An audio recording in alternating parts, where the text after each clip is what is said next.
नमस्कार, आप देख रहे हैं वीके न्यूज और मैं हूं आपके साथ मयंक गौड़। मध्य प्रदेश में 17 नवंबर को चुनाव होने हैं, यानी गिनती के ही कुछ दिन बचे हुए हैं। 15 नवंबर की शाम से मध्य प्रदेश में चुनाव प्रचार बंद हो जाएगा, रैलियां बंद हो जाएगी, यानी कि किसी भी प्रकार के प्रचार प्रसार पर रोक लग जाएगी। पार्टियां अपना प्रचार नहीं कर पाएंगी। तो कुल मिलाकर के चुनाव प्रचार है वो अपनी चरम सीमा पर है, क्योंकि 15 नवंबर के बाद चुनाव प्रचार नहीं होने हैं। और फिर ये जो चुनाव प्रचार का दौर है, जाहिर है कि अगले 5 सालों के बाद आएगा। तो जितनी भी पार्टियां मैदान में उतरी हुई हैं, बीजेपी, कांग्रेस, सपा, बसपा और जितने भी तमाम राजनीतिक दल हैं, वो सभी चुनाव मैदान में उतरकर जोर शोर से प्रचार प्रसार कर रहे हैं। प्रधानमंत्री मोदी भी लगातार जनसभाओं को संबोधित कर रहे हैं। उन्होंने मध्य प्रदेश में बीते कुछ दिनों से कई जनसभाओं को संबोधित किया। आज ही उनकी कई जनसभाएं मध्य प्रदेश में संपन्न हुई। पहले बैतूल, शाहजहांपुर और उसके बाद कई अन्य शहरों में भी जनसभाओं को उन्होंने संबोधित किया। इस दौरान उन्होंने कांग्रेस पर जमकर निशाना साधा। कांग्रेस के ऊपर पीएम मोदी ने कई तल्ख टिप्पणी की है। उन्होंने कई तीखे वार भी कांग्रेस पर किए हैं। कांग्रेस के नेतृत्व को उन्होंने क्या कुछ कहा, ये बहुत जानने वाली बात है, इंटरेस्टिंग मैटर है। लेकिन इससे पहले कि जब पीएम मोदी जनसभा को संबोधित कर रहे थे तो विशाल और बहुत ज़्यादा भीड़ के साथ में उन्होंने जनसभा को संबोधित किया। उन्होंने मध्य प्रदेश में अपने विकास कार्यों को, बीजेपी ने जितने भी विकास कार्य किए हैं उनको रखा, और साथ साथ में जो उनके घोषणा पत्र में की हुई बातें हैं उनको लेकर के उन्होंने बहुत सी बातें कही। और इसके अलावा पीएम मोदी ने कहा कि कांग्रेस झूठे वादे करती है, वो जितने भी अपने वो घोषणा पत्र में उनके जितने भी वादे करती है, वो सारे जितने भी वादे घोषणा पत्र में वो लिखती है, वो सारे वादे झूठे होते हैं। इसके अलावा उन्होंने कहा कि कांग्रेस में जनता कह रही है कि मध्य प्रदेश में अब कांग्रेस भाग्य भरोसे है। उन्होंने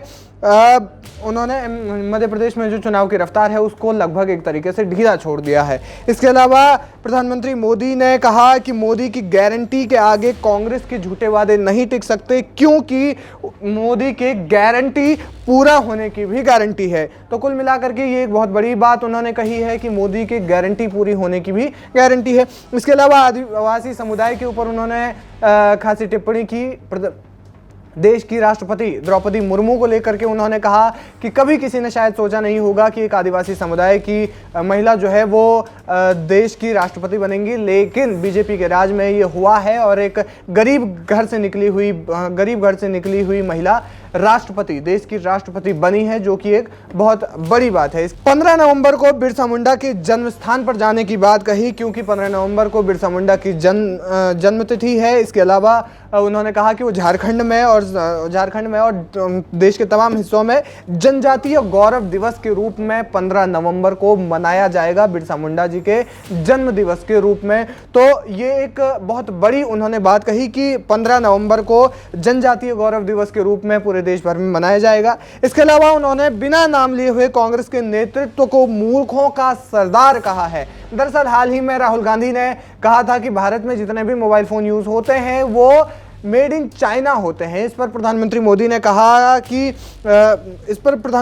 ने कांग्रेस के नेतृत्व को मूर्खों का सरदार कहते हुए कहा कि किस दुनिया में हो, कांग्रेस नेताओं को अपने देश की उपलब्धियां ही नहीं दिखती। तो ये एक बहुत बड़ी टिप्पणी थी देश के प्रधानमंत्री नरेंद्र मोदी की ओर से, कांग्रेस के नेतृत्व को पहले मूर्खों का सरदार कहना और फिर उसके बाद ये कहना कि कांग्रेस के नेताओं को अपने देश की ही उपलब्धियां ना देखने की मानसिक बीमारी हो गई है। कुल मिलाकर के वो जिस जगह पर गए वहां पर उन्होंने अलग अलग टिप्पणी की और अलग अलग अपनी जनसभाओं में कांग्रेस पर जमकर निशाना साधा। इसके अलावा देश के गृह मंत्री अमित शाह भी मध्य प्रदेश में रैलियां कर रहे हैं और मध्य प्रदेश में रैलियां करते हुए वो कांग्रेस पर निशाना साधते हुए भाजपा की सरकारों के आने का दावा कर रहे हैं। तो ये कुल मिलाकर के कहानी है मध्य प्रदेश में। कल जो है 15 नवंबर के दिन की अगर हम बात करें तो मध्य प्रदेश में चुनाव रैलियों पर कल शाम के बाद से पूरी तरीके से बंद हो जाएंगी और इसके बाद से अगले सीधे 5 साल बाद ये रैलियां हो पाएंगी। फिलहाल इस खबर पर क्या है आपकी राय, हमें कमेंट करके जरूर बताएं। वीके न्यूज मध्य प्रदेश छत्तीसगढ़, दिल बोलेगा देश सुनेगा।